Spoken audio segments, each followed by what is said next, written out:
welcome, welcome, Lillie. And thank you for being here today. This is going to be on my podcast, and I have adored your work for a little while. You guys, if you have not been to YouTube to watch this amazing woman's videos, number one, where you been? Because everybody and their mama is connecting with Lillie's videos over on YouTube. Just look up Lillie Kane. You'll find it over on YouTube. She's here on Instagram, Lillie Kane _YouTube. So welcome to the show. Awesome. I'm so excited to be here and talk with you. It's going to be fun. Yes, yes. And we've got all kinds of things to talk about and so much to say and so little time. So let's just jump right in, because you did just kind of hop on this scene and you've come out of nowhere. I caught your videos. I forget how I found it. I think I was just scrolling on YouTube, and because I watch a lot of low carb and keto videos, the algorithm's like, you're going to like this girl. And so I see this beautiful young lady smiling really big, and I'm like, okay, let's see what she's about. And of course, you ooze positivity, you ooze happiness and joy, and people are attracted to that. I think that's somewhat what they like about me too. And so I started watching, and I'm like, wow, where has this girl been? And so tell us your story. How did you get into keto, and then why the videos of all things? Yeah, well, thank you for the awesome introduction, by the way. You are an idol and a role model and inspiration to me as well. But I think the whole thing started back when I used to eat the whatever I want to eat diet, the seafood eat it diet, and the standard American diet. And then in college, I was a runner. So I was getting away with having like a whole pie or 10 cookies or ice cream or whatever I wanted to have. I was more of like the sweets person. Yeah. So pizza's great, love pizza, but I really love the sweets. So when I was a runner, I was able to get away with just kind of going overboard on the sweets. And then I was actually pretty excited. I went from being in high school, being 100 pounds and being called chicken legs, to then going into college and gaining that freshman 15 my first year. So I was like pretty happy about it until I graduated college and stopped running and said, I'm not working out anymore. I'm over it. My knees are in so much pain. I have so much inflammation. So I kept eating what I was eating before, because I'm a skinny person, and skinny people can eat this and young people can eat this. And then slowly started seeing the muscle that I had gained from college turn into fat from not working out. And then just got really into, I was living in Hawaii at the time, and I lived like right down the street from Krispy Kreme donuts. So if work didn't buy them, I was buying them. And then ended up finding my partner Bryce, who he was super supportive of whatever I wanted to eat. If he was like, oh, you want a donut? Let's go get you a donut. But he was more of just leading by example rather than telling me like, it's pretty bad for your health. He just was eating his food. We had his foods and my foods, and I was trying to say, let's make grilled cheese together and a quesadilla, all these like foods together, when he started realizing that he eating keto at that time, he was seeing his health just become worse and worse. I was trying to get to that. It's like, wait, Bryce was keto before you? Mm-hmm. Yeah, so Bryce did it all. He's been the fruitarian, the vegan, the vegetarian, keto, low carb, like he's done it all. Because just had some things with his health where he ended up finding about vegan being the healthiest diet, which of course then made his health worse. Then he went to, so you just follow all of his trends. Yeah, well, I didn't go fruitarian, vegan, or any of that. So yeah, he just noticed that when I introduced what I like to eat foods, that his health was going negatively. So he's a little bit older than me too, so he's just had more experience with this, and he's done all the research on health and nutrition. His dad's been a doctor for 49 years. So his dad's been a doctor as long as I've been alive, so that's a long time. Yeah, so when just because we were grocery shopping and buying foods together and cooking together, it just turned out where I slowly was like, okay, we're not having pasta anymore. Okay, we're not having bread anymore. And then I just was always so jealous. I like looked up to him and admired him, that as somebody who loved sugar so much. I'm watching you on my laptop, and it's like delayed, so I'm sorry if it's like I'm cutting you off, because I can't even tell if you're talking at me. But anyway, he I was always just jealous that I would say like, oh, don't you want a deep fried Oreo or don't you want ice cream? And he'd be like, no, I don't want any of that. And I thought, you're missing out, dude. Like, Yeah. you're not living life if you're not having these things. But then, like, low key, I was thinking, oh no, I'm missing out on like not needing that. Yeah. So it, Such a mind shift when yeah, you first hear about keto. And one of the fun things I've started doing just this week, thanks to my friend Brittany, is I'm doing TikTok videos. And I thought, okay, I don't dance because nobody wants to see Jimmy Moore dance. And I don't do some of the weird stuff that's on there. But I thought, okay, Sean Baker does all these little funny reaction videos. I could do that with keto, people ditching on keto. So I started like looking some up. I'm like, oh yeah, I can do this. So I get it. Like you have all these people that have these notions about what keto is. And then I know you do this a lot in your videos where it's just basic stuff. Like it goes back to calories. It goes back to how can you eat all that fat? It goes back to you'll never have a piece of fruit ever again. And fruit is healthy. I mean, all these little negative kind of connotations of what keto is. And they miss the point. The point isn't rules and regulations. It's about what's best for you. And some people can have mangoes and apples and stuff on their keto. Other people, they just smell that and they'll gain weight. And so that's one of the challenges. And it sounds like it was a challenge for you kind of wrapping your head around this thing when you first heard about it. yeah, one, and you're so right too that when people they ask me questions like, what about blueberries? What about this? What about that? And like going through every single fruit and vegetable and what I think and what's okay, what's not okay, and it's all just dependent on the person themselves. So I just found with me once I initially just removed grains, I couldn't give up all the sugar yet, and then once I eliminated, I did a challenge for myself. I said I want to do 30 days with no dessert, no sugar, and so. I did that and I was like, I can't believe I thought I was going to die if I didn't have some dessert. I literally used to take it with me traveling. Like I traveled all over Europe and South America. So I would bring with me dessert. Or if I went to go sleep at somebody's house when I was a kid, or I would always had a Snickers bar or something just in case, because God forbid I go a day without having dessert. And then after I did it for a month, I was like, this is awesome. Like I want to keep going. And think about it. Like, dessert is a very American culture thing because I've also been to many countries with all the speaking opportunities with the keto stuff. And I'm just amazed. Yes, there's sweet things available, mostly for the American tourists, to be honest. Most of the people that live in, say, Italy, Australia, there's just not this sweets culture like it is in America. And even circa 50, 60, 70 years ago in America, a sweet treat was like you had a 6-ounce Coca-Cola once a month. That was a sweet treat that you got to enjoy as a kid. Now, even adults think, oh, I just need to constantly be hitting that sweet spot on the tongue to make the brain fire. That is so abnormal from the way our bodies were made to work. Yeah, and it's kind of sad too because I obviously have people in my life who have kids, and just like now that I know things that I know, because at a time when you're a kid, you just want it to have sugar or you just want to have ice cream and that's okay. But then now as an adult, I look at it and I look at, people feeding their kids foods where I'm like, it's like, we don't want our kids to be missing out on the experience. We don't want our kids deprived. You don't want them deprived. Yeah, that one is a funny one. And we're going to get into your videos here in a minute, but I feel like we make excuses for parents to give their kids all this crappy garbage is the term that I came up with, because, well, we don't want them to feel left out. Well, they go to school and they see all their friends having it. Everybody else is having it. And I don't think kids need to be keto. Let me make that real clear. I don't think kids need to be eating keto.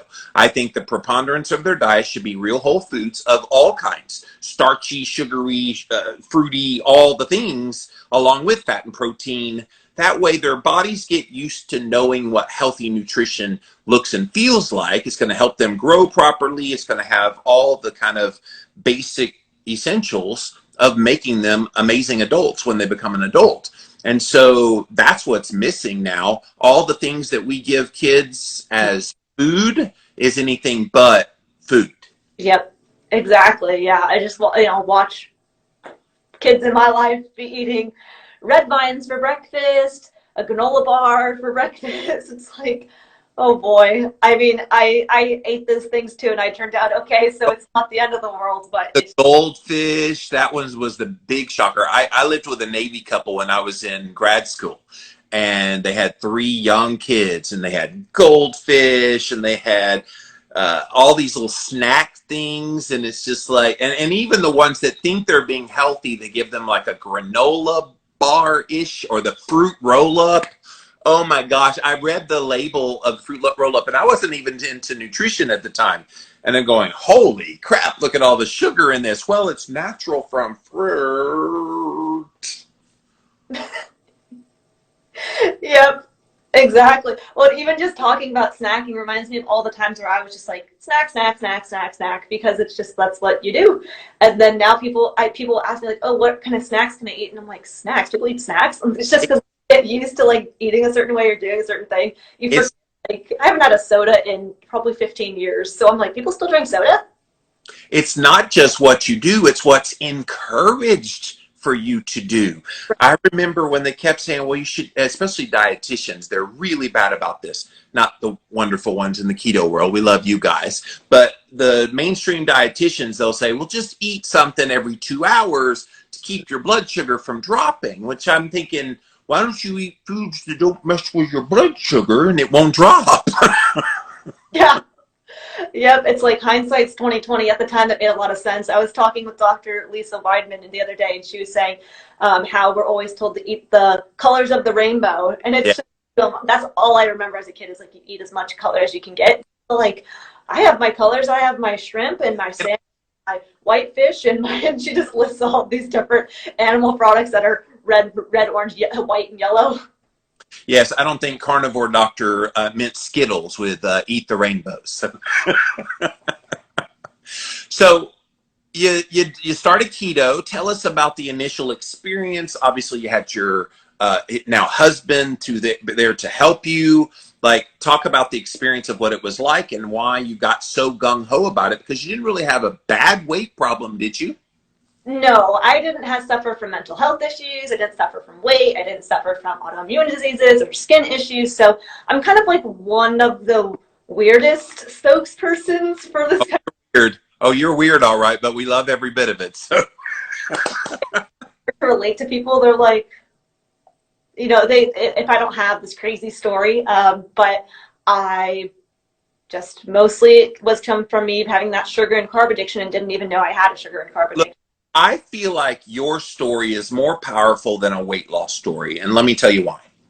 Because so many people are like, well, I'm not doing the keto, I don't really have a weight problem. And I'm thinking, okay, but do you have mental health issues? So those people are nice. Do you have some chronic disease? So those people are nice.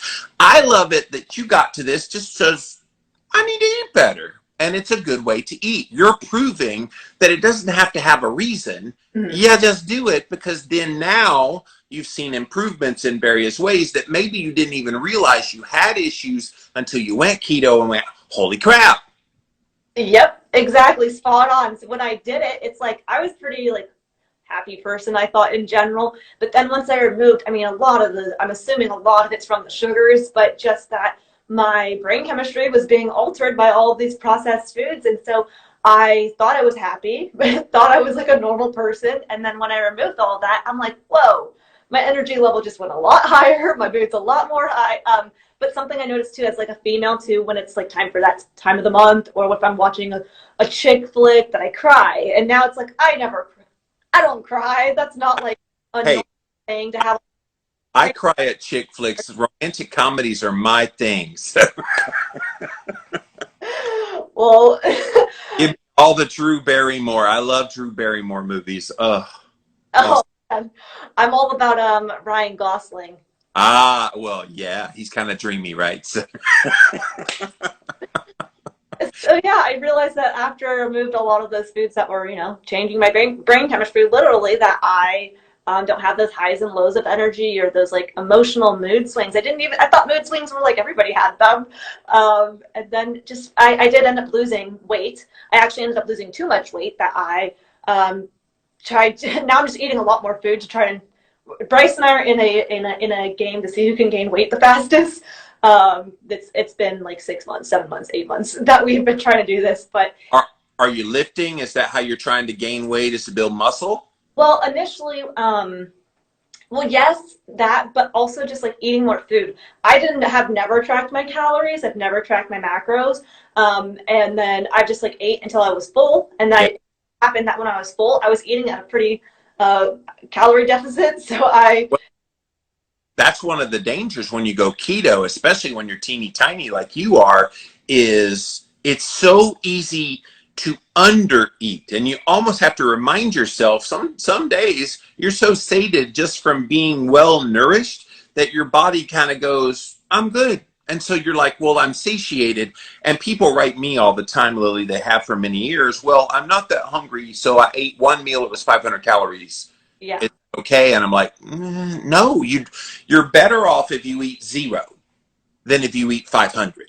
And that blows people's minds. They're like, wouldn't it better to have a little? No, it's actually better to completely fast because you turn off all of the metabolism, all the everything, so that good things can happen. You actually boost growth hormone. You actually keep insulin in check.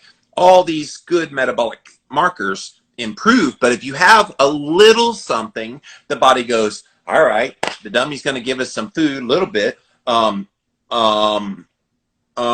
when you don't give it more, it starts to panic and it actually holds on to all of that fat, thinking you're starving because you only had a little bit of calories, where if you had 0, it would be easily tapping into your stored body fat. This is something people just don't grasp onto. Keto Chow is a customizable shake mix that is also perfect for cooking and baking, giving you simple, nutritionally perfect meal options. Keto Chow. Make keto easy. Discover your favorite flavor at jimmylovesketochow.com. Yeah.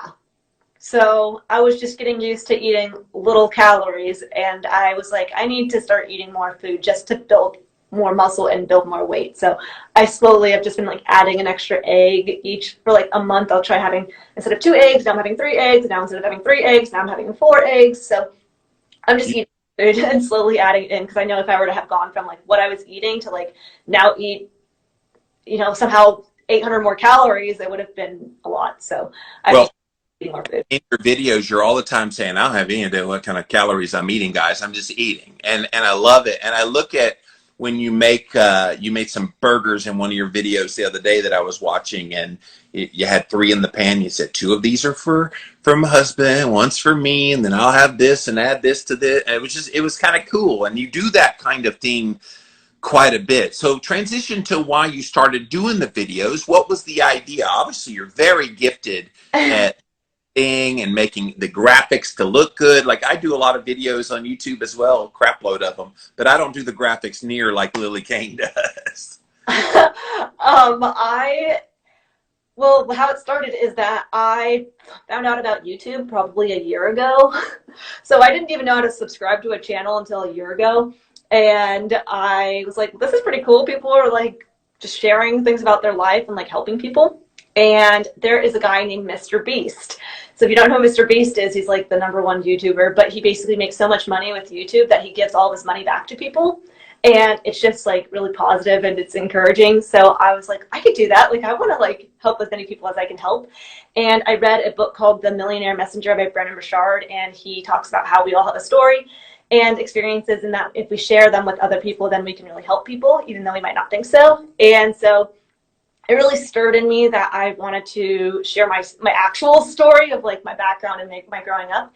And once I did that, I just knew that I wasn't going to want to continue talking about that stuff just because it's not like super positive for me and just like to relive some of those things. So instead, I was like, I'm going to make crafts and I'm going to send my crafts out to people all over the world, and it's going to be awesome. People are going to love it. And then it really wasn't taking off, and my friends told me that, Lillie, nobody wants your crappy crafts. So I just slowly started. Well, with friends like that, Lillie, who needs enemies, right?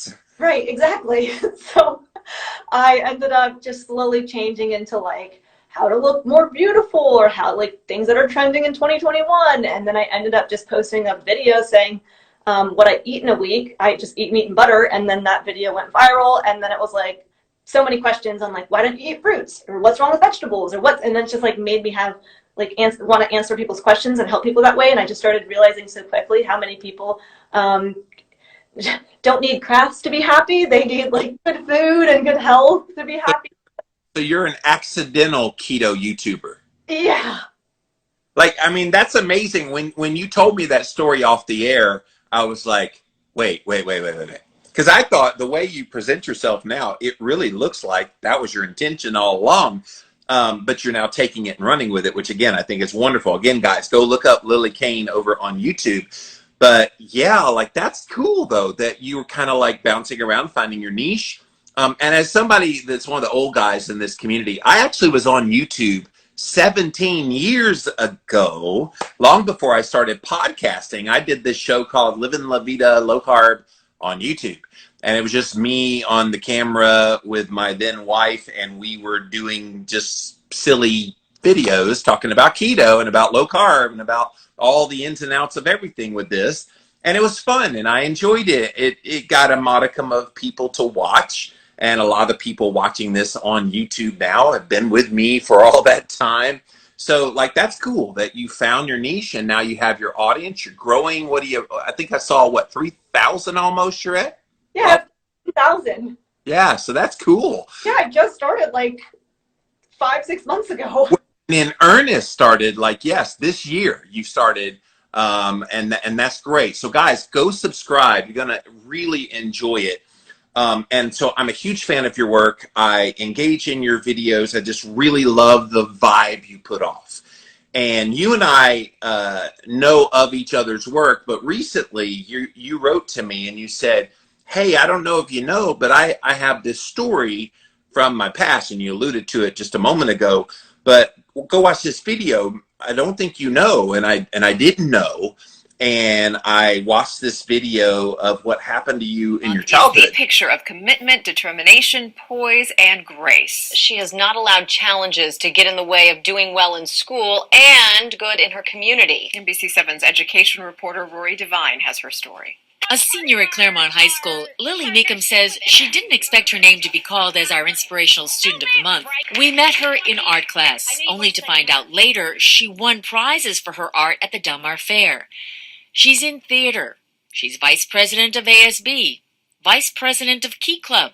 Keep going. Treasurer of Teatopia, involved in Photo Club, involved in my church as a deacon and greeter. She's captain of her track team, having broken school records. She plays volleyball, where she's described as a mentor and cheerleader for her teammates.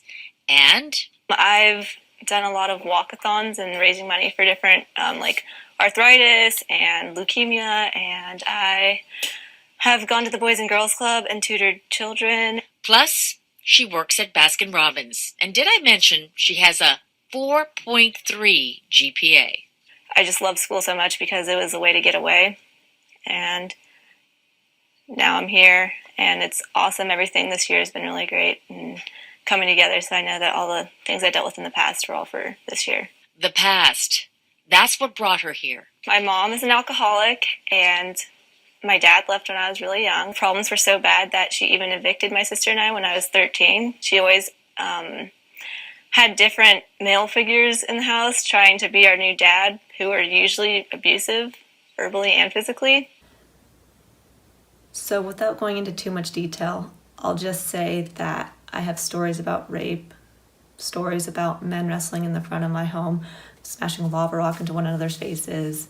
I have stories about knives, stories about my mom being arrested in front of my high school, and countless and endless stories about my mother driving my sister and I from the age of 5 until 16. She was driving us drunk. So I only say this because I feel like there's somebody who might be going through something similar, and that it's okay. You're not alone. I know every weekend was going to be filled with drama. Picture will last longer, honey. I already have one on the fridge. Get out of my house.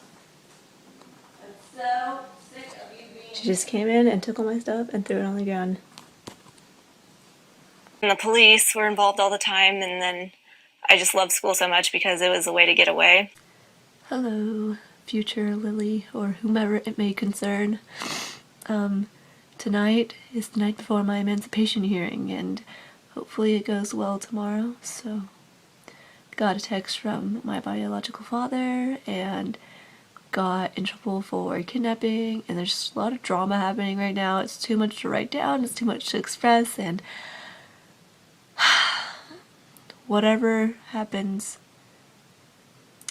I'm going to remember for the rest of my life, and will hopefully not make the same mistake with my own kids. So, hopefully everyone prays for me tomorrow, and hopefully it all goes well. You know, I get emotional about this so many years later, because I think about how blessed and lucky I am. And like, I'm so proud of the person who I was, and how I handled everything, and how I came to this awesome life. And I just really hope that somebody else who might be going through something similar, or if anybody who's going through any struggles, needs someone to help them get through what they're going through, that hopefully my message can help them find their freedom. And I don't want to re-trigger you, so please go wherever you want to go to keep yourself safe. I don't want to see you get upset for just showing on camera how you feel, but I do want people to know about this part of your story, because this is the depth of humanity. And what I do, and you and I talked on the phone after I was bawling my eyes out watching your story. I was like, I got to talk to this human on the phone. And you and I had a nice, 1 hour conversation. We were just sitting there, and I was telling you my trauma and your trauma. You shared things with me you didn't even share in the video, and I shared things with you.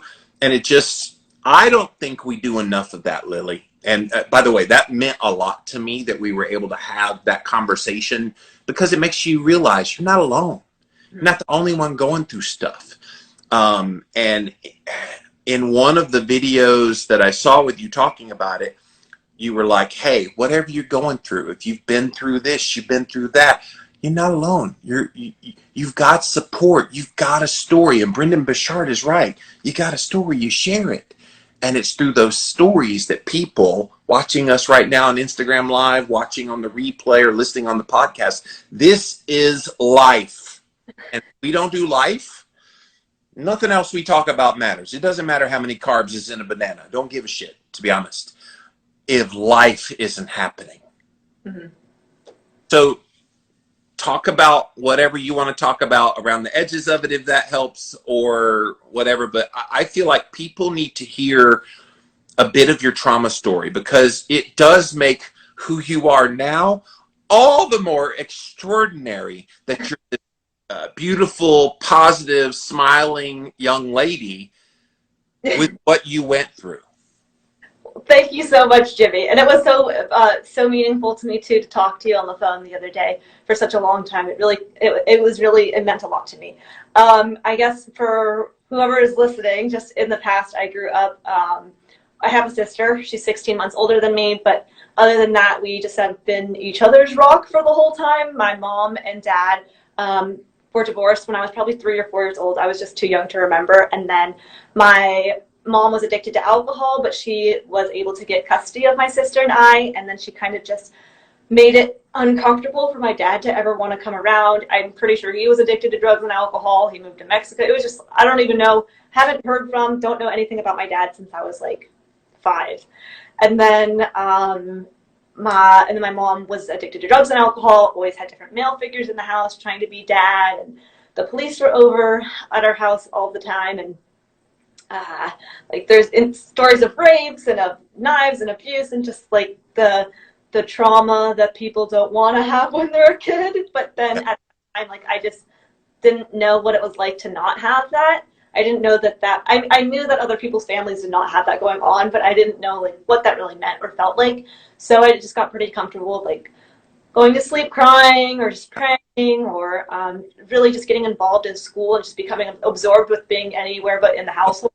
But then I know some people can channel. Lillie was a nerd. Like when I saw that part of the video where you're like, I'm a part of the beta club, I'm a part of this club, I'm the crochet club, my grade point average 4.3, and I'm just like, holy crap! Like, how much did you pour yourself in as an escape from your at-home life? You poured yourself in, which now created hard work skills that you use now. Jimmy had the same thing, by the way. I poured myself into everything. I worked 3 jobs through college. I took full classes, 20-something hours every semester in college. So there's something about when you've gone through some stuff, it makes you have to come up with these coping mechanisms. And you definitely had hard work as one of those. Yeah, it's true. It's like I mean, some people use it that way. Other people will use it to like, as an excuse to get involved in drugs and alcohol, or involved in gambling or sex or other addictive things. So I am very blessed. My mom did meet a boyfriend when I was young who's been in my life ever since, but they met when I was 6, and his name is John. And John and my mom broke up and got back together a million times, but eventually once they officially broke up, we were already so connected with John that for whatever reason, my mom, I think just because of money, she allowed us to go and spend the weekends with John, and then on the weekdays we live with my mom, which is kind of ironic because like they were never married and he's not my real dad. But yeah, then John ended up finding a wife, and then when my mom found out that my John and his wife got married, then my mom lost her stuff, and that's when it was kind of official of it's time to move out again. And we've moved in and out of my mom's house a lot, so she's just sick. So I haven't talked with my mom since I was 16, and went to college, paid for all of my school, didn't have any student loans, didn't graduate with any debt, and Yeah. I'm living the dream. Ever since I was emancipated when I was 16, it was like a weight was lifted off my shoulders. It was like couldn't express just like not feeling scared anymore. My mom to my school, and my high school would have to call the cops on my mom and take my mom to jail. Like it was just so nice to not ever have to feel that way. Yes, and thank you for bringing up the emancipation things. I was like, that was a big deal because that you were still in high school and you had to get away, and like, what did you do? Did you go stay with friends when you got emancipated? I lived with John and Sarah. Oh, John, okay. 17 years old and emancipated, Lillie lives with family friends who took her in. Now, by family friends, I really moved into my mom's ex-boyfriends. His name is John. He and my mom started dating when I was 6 years old, and they dated on and off for 5 years. I remember each time they would break up, we would beg him, please don't leave us. After he witnessed life in our household, he sacrificed his young 20s and never did leave my sister and I. He is a man of pure love, sacrificial love, and unconditional love that made me into the woman I am today. John showed me that in a world that can be chaotic and destructive, that there are still bright lights in this world. John ended up meeting Sarah when I was 12. She also chose to stand with us during, well, for lack of a better word, crazy times. Both of these strangers at the time chose to love me. I am still shocked I was blessed to receive their love. Now, for the record, John is 13 years younger than my biological mom, and Sarah is 8 years younger than John, so I am pretty lucky to have such young parents. Our family has grown now, as they have had 2 daughters of their own. And now I have 2 sisters that are 20 years younger than me. And my better half and love of my life, Bryce, is 9 years older than me. Needless to say, we have quite the family of ages. Anyway, back to the story. And is headed to college in Minnesota to study math. And so, wow, that John man sounds like an angel, and I'm glad you had him as some stabilizing figure in your story. Can you imagine your life without John? No, I'm so lucky to have him, and just to like, because at the time too, he was very young when he met me. He met me when he was 24, so like he has an age gap with my mom, and then when John introduced us to Sarah, John and Sarah have an age gap, so it's like John is 16 years older than me, Sarah is 10 years older than me, my partner is 9 years older than me, so it's like my family is very young, but it's really fun. That's cool, but Man, see, guys, I wanted you to hear the story, and thank you. You did very well telling the story without getting too worked up. So I was trying not to trigger you. But guys, like, I want you to remember this when you're watching somebody on YouTube like Lillie. There's always a story. And guys, Lillie knows some stories about me I shared with her the other day. You're never going to hear from me. You just got to know people you know and love and care about have been through some shit. It's the reality. And so and when you've been through this, talk about this a little bit, because I can definitely talk to it. When you've been through this kind of stuff, you have such gratitude for life. You have such a love for people. Like, you want to be overly kind because you felt the depths of ugliness on the other side, and you can't help but ooze out everything that's the opposite of that. And I know this is a part of your heart, and why you're so cheerful and bright and smiley on camera is because you've seen the ugly side of humanity, and you gotta flip the karma a bit to the other end of things, right? Yep. I even remember back in college, I had a class where the man said that if you smile more, like, better things will happen to you at the time. And it's so true. Like, when we walk around the neighborhood and take walks, or if we're out at the grocery store, or wherever we are always looking up and like smiling at people. And no one, if someone even is looking up, because a lot of the times they're looking down nowadays, if they are looking up, they usually do not smile back. But that's okay, because I know it probably like brightens their day, or catches them off guard, or maybe reminds them to like be happy, or at least question, like, why is she happy? Like, what can I do to be happy like her? Real Good Foods is one of the fastest growing frozen food companies in the U.S.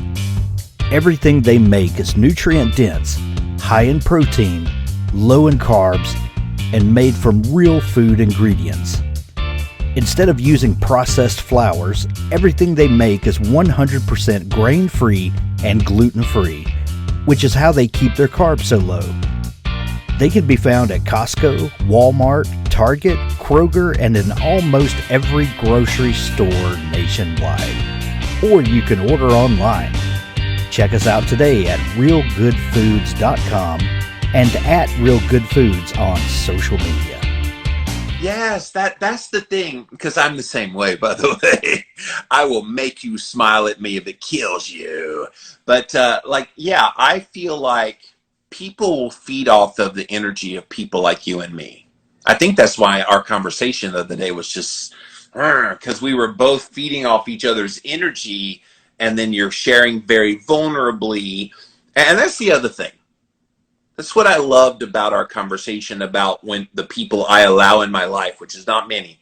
You're one of less than 10 that I really let in like that. So congratulations, because Jimmy's got walls that he don't let just anybody in. I see a couple of my friends that I do let in are on here watching. But yeah, I feel like people are so afraid to let people hear like your history, my history, to be broken, to be vulnerable, to let people in. And, you know, that I think is what's missing in so much of life today. Mm-hmm. Is got all this guardedness and never even a crack to let people in. And I know firsthand what it feels like to let people in and then to be hurt.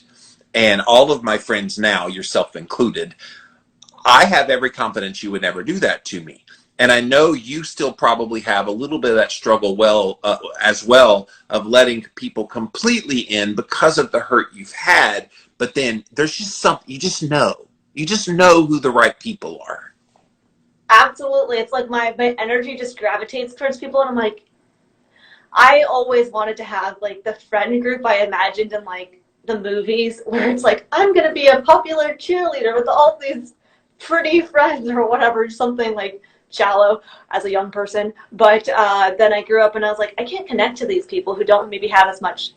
Not that people have to have a trauma story. I don't think people have to have a trauma story for me to relate to them, but just I couldn't connect to some of the people who just haven't been through things. And so for me, all of my friends, one of my best friends is from Thailand. My next best friend's from Mexico. Like I have like the color of the rainbow of friends, because it's just, that's how my energy gravitated towards people. And so am I your old white guy friend now? that's the beauty of my friendships. We all look so different. Well, and it's cool too, because you're 25. Is that Gen Z? I think so. Because I know it's like right there was where Gen Z and millennial kind of cross paths, right in that kind of mid to late 20s. My friend Brittany is 28. She calls herself millennial. I think she's very, very young millennial.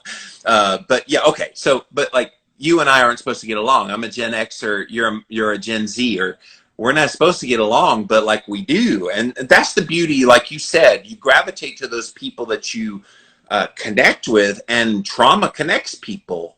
And it's not like that you couldn't let someone in who hasn't had trauma, but there's just something different when you've been through stuff. And see, here's the thing. How will people know you've been through stuff if you're not talking to people about, I don't know, the stuff you've been through? Now, you don't want to make it a buzzkill and just, how woe is me. But I think there is, the way you and I did it, a tit for tat of, oh, wow, you went through that. Oh, wow. Like, sorry to hear that. Well, I have something similar to that. And that's what we did the other day in our conversation was, you'd say something and it would trigger something from my past that I haven't even shared with people. And it's in that shared humanity that you go, okay, all right, I see what we're doing here. Thank you, God, for bringing us together. And yeah, I mean, it makes you appreciate that what you went through wasn't totally in vain. Right. Yeah. And yeah, you're so right that it just makes it is so nice to just not feel alone. I think that's like part of being a human. We just want to like fit in, be a part of society, be accepted. And then when you can share things about you that are shameful, embarrassing, things you don't want to be like boasting about or talking about all the time, but then when you actually like talk about it with somebody, then you can reach a whole new level of just like a genuine bond and connection with somebody that you wouldn't have been able to have had you not said it. Can I just tell you, I was not one single time uncomfortable sharing with you the other day, and nor was I so shocked by your story that I couldn't have a heart for what you felt. And I didn't have the same trauma that you did. I feel like what you went through was just horrendous, and I'm sorry that happened to you. What happened to me was horrendous, and you have genuine hurt for me, and I've lived a lot more life, so I've had a lot more years of trauma. And it's something that you can either let it define you, and let like you said, you could go to drugs, alcohol, whatever other vice, or you could channel it into something good, which is what you and I are both doing. A lot of my trauma kind of forced me to write 7 keto books in 7 years. Don't recommend that, but it was a nice way to channel that energy and that pain into something that turned out good. Because like people tell me, this book here changed their life. This book was written with trauma. So is this one. So is this one. So is this one. Like all these books, I was hurting. I needed an outlet. And that was my outlet. I could have very easily dove down the pathway of drugs and alcohol, but I was a madman with hard work and still kind of have to fight that a little bit. Yeah. Yeah. We can use, it's when you're facing trauma. For me, it was just like, always try to be better tomorrow than you were today. So maybe with your books, it's the same way where you're like, I can eat a bunch of sugar food or drink alcohol or do drugs or whatever, or I can channel the energy towards making me a better person and making the world a better place. I know it sounds cliche, but it's so, I mean, you have 2 options in life. Which path are you going to take? Well, and actually you have a multiplicity of unlimited options in life. You get to choose your path. This is something too. Well, I went through childhood trauma, so therefore my life's going to suck forever. And I'm like, okay, good choice. Not so good choice. Yeah. Choose better. And you're going to get criticized for it. And by the way, in your videos, you don't need to dwell on it every video, but remind them. look, guys, I've been through some stuff in my life. You're probably going through things right now that you're thinking you're all alone. I want to remind you, ... kind of mention your story. That's going to be so powerful if you do that, Lillie, because again, we kind of get this squeaky clean version of people online, and I know you're very authentic. I heard it in your heart the other day. We're seeing it here today. And that's the other thing. In her videos, guys, I see some of the comments people write, wow, what a fake B word. Oh my God, this is hard. She's so fake. I'm like, oh my God, she couldn't be more real if she tried. And I think people are, like you said, shocked by kind of the big smile, the positive energy. They feel that energy, so it feels fake. I get it all the time. They're like, that Southern accent ain't real. I'm like, it's as real as it is. I promise you it's real. And it's authenticity. It stands out. Mm-hmm. Yeah. I mean, there's so much you say I could talk on. It's like, yeah, I really don't want to talk about my story every time I go on video, but at the same time, I understand I mean, it makes a lot of sense that I should be maybe reminding people that I'm a human too. I know that my story video, the one that's like the only video I want people to watch, I have more subscribers than I have people who watch that video. So it's like, That's clue, Lillie, that it's something that could be weaved in and out of the normal content. That way, somebody randomly comes upon what I eat in a week video. They're like, who is this girl? Anyway, it's just unsolicited advice, and I care about you, and I want to see you kind of connect even more with your audience. But I feel like your crazy childhood trauma, as I put in the title down there, that to now this keto positive energy, all the things that make you uniquely Lillie Kane, just people need to appreciate the path it took for you to get there. Now, let me mention something. I wrote a post as of the recording of this here today. I wrote a post on social media talking about not letting things of your past kind of define who you are and everything. And my best friend, Brittany, took a little bit of offense to some of the I guess, interpretation of, well, I'm not going to give credit to the people that instigated trauma on me. She was sexually abused as a kid, but to my abuser, and say, I turned out okay because of the trauma. So she took a little bit of kind of offense to that. And I know you did the, I can do all things through Christ who strengthens me, the Philippians 4:13, which I love that verse. But like, she took offense to that. And I'm like, well, that's one way to look at it. But no, you've overcome it. You're resilient. You're a better human today. That's the things you focus on. That's the things that you kind of ground yourself on of, yeah, what happened then with her, with the sexual abuse, with you having to become emancipated at 16 because of all the shit show that was going on in your life, with me, with the physical and emotional abuse that I had to 1 week out of high school be in a college classroom that I didn't even attend or didn't even apply to attend this college. I just got the hell out of the house. Like, those are real life events that shaped us into who we are now. We can't run from them, nor should we. We should embrace them. And they're as much a part of our story as our keto journey.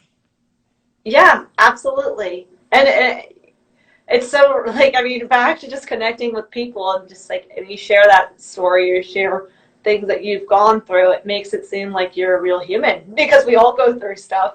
And so even though maybe I didn't have to lose 100 pounds, I had something else happen to me. Not that one's better or worse than another, and it's not like we should be competing for like who's had the most trauma or things that they've had to overcome in life, but just using those things in life to fuel us, to make us better people and to help more people and to inspire more people and to give more hope and to just be a light in this world, because obviously we've all been through things that are not shining bright lights.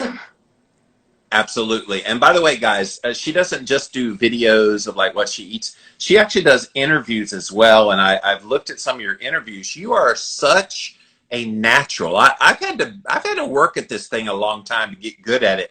You're good from the start, my dear. Kind of makes me sick that you're just so good. So you've had some amazing guests on. So keep up the good work in that realm. I feel like we need more people to have that positive energy in presenting interviews like that. So I just wanted to tell you publicly that I feel like you're doing a really, really good job. Thank you so much. Bryce tells me that I'm very strategic with my words. So if we're ever like not agreeing 100%, I will really slow down and try to like find the exact words I want to use. And I think back to my past and like knowing how important words are. And so I just always want to be trying to communicate to people correctly. And of course, I'm sure you totally see this as well, just being on social media, how much your words can be twisted or just like not heard correctly just because they don't know what you're really trying to say. So just trying to be the communicator. I did a joke about a decade ago where I put a whole stick of Kerrygold butter on a plate of food just to kind of like be funny. People took it literally. And I had so many memes made of me with this plate of food with a big, I mean, it was the whole stick of the big Kerrygold butter on the plate. Oh my God, Jimmy Moore eats 3 pounds of butter every single day. And I'm going, with a joke? Really? The point was, don't fear the fat. That was kind of the point of making that. And I had like bug eyes looking at it. But it became that it defined me to a lot of people. And to this day, I still get people asking me, why do you eat 3 pounds of butter a day? And I'm like, I don't. Oh, well, the meme says it. Oh, all memes are true. So. Yep, that's where it's tough with social media. Girl, I could tell you stories of people that's the stuff they say about me, but you're gonna see soon because you're getting big, you're growing, and Jimmy Moore's had hate for about 15 years in a row. So, Thank you. But you deal with it. That's the way it goes. And with the stuff you've been through in your life, this is nothing. Yeah, when I get somebody who's like, "You are annoying," or "Your voice sounds funny," or whatever it is, it's like, okay. They will complain about something. They really will. I've heard if you don't have haters, then you're not doing something right. Oh, exactly. And people always freak out when they start getting those negative comments. And no, when they write me and go, what do I do? I'm getting negative. I'm like, congratulations. You have finally made it, because if you're pissing people off, it means you're being effective. Yeah. Yeah. All right. So let's do a fast round before we have to get out of here of like hot topics, just quickie little hot topics. So ready? Okay. All right. Total carbs or net carbs? Do you count the fiber or do you not count the fiber? I would count the fiber. Count the fiber. Total carbs. See, guys? See, I like this girl already. All right. So fruit on keto, yes or no? Depends on who you are and depends on the fruit. See, my thing with fruit is it just has to be like actual fruit, or if you were to go on your tree and pick one off, that's different than like going to the grocery store and getting a piece of fruit that's like gassed and not seasonal and from Mexico and all these things. Yes, yes, yes. If you pick wild blueberries or wild blackberries or, kind of things like that, they're going to be more bitter than the ones in the store. So yeah, I don't usually worry about fruit, but I'm not eating a lot of fruit either. I'm carnivore mostly, so don't really do that. But I don't run from it. If it's available and somebody presents me strawberries and cream, I'm going to eat strawberries and cream. All right, so high fat or high protein? I'm the middle, literally the middle person, because I've done high fat, had diarrhea, and then I've done high protein, but I was still hungry, so. Yeah, when I did high protein, I did both. I did N=1 experiments for a week where I did 90% fat, really to just push it super high, which, by the way, anybody that wants to try that, pork belly is exactly 90%, 10% fat to protein ratio. So if you want to do it, just eat pork belly for a week. And then I also did a very high protein, which, as calories, it's probably about 45% of the calories when I went high protein, which is a lot of protein. And yeah, I was the same way. I was starving. I was hypoglycemic. I had some major issues with high protein. So what I found was can't go real high, can't go real low, right about 70-30, because I don't eat any carbs, statistically speaking. So about right about like 65-70% fat and the rest from protein, and the body naturally takes care of that. And plus, people also forget that when you're eating keto, you're tapping into stored body fat as well, which contributes to your body's high fat diet that it needs. People think they need all the fat from just dietary sources, just enough fat to make sure your satiation is under control. and then let that protein do its magic. People fear protein a lot. I don't know why, but you do need to kind of find that right balance. Mm-hmm. All right, so vegetable oils, what are your thoughts? As much as you can get your hands on, you do it. So vegetable oils are like, if you want to eat tons of fruit, go for it. If you want to eat tons of vegetable oils, I can only imagine if you went to the store and bought a canola oil, if you were to drink the whole thing, you would die. Like, if you were to eat a steak, the whole thing, you'd be fine. If you eat a whole fruit, you're fine. But yeah, vegetable oils, absolutely not. It's not food, it's poison, and it's very toxic to the body. Well, and I often tell people on my shows that if you want to think that canola oil is healthy, just hop on YouTube where Lillie hangs out, where Jimmy hangs out. Just go over to YouTube, just type in how canola oil is made. Lillie, if you've never seen that video before, I want you to do a response video to this one because it's, oh my God, deodorizers, purifiers, I mean, you name it, bleachers, everything done to this oil just to make it humanly edible. It's gross. Yeah, it might not kill you today, but that's purposeful. They don't want to give you something where you're going to eat it and then die right there. So they'll just make it so it slowly kills you over time. And then they push it as healthy. That's the amazing thing. I was just in a grocery store earlier today, and yeah, there's this whole line of the Wesson corn oil and the canola oil and all the oils. Now, thankfully, because of the popularity of keto, we are seeing avocado oil and olive oil and coconut oil and some of the other healthier ones as well. But man, we still have a shitload of all the other really bad ones that raise inflammation. Yeah, they lower your cholesterol. Who cares about that? Raises inflammation, does a lot of really bad things. I don't know how it's legal. It should be a controlled substance, right? Yeah. No good. Well, we could sit here and talk forever, but guys, again, Lillie Kane.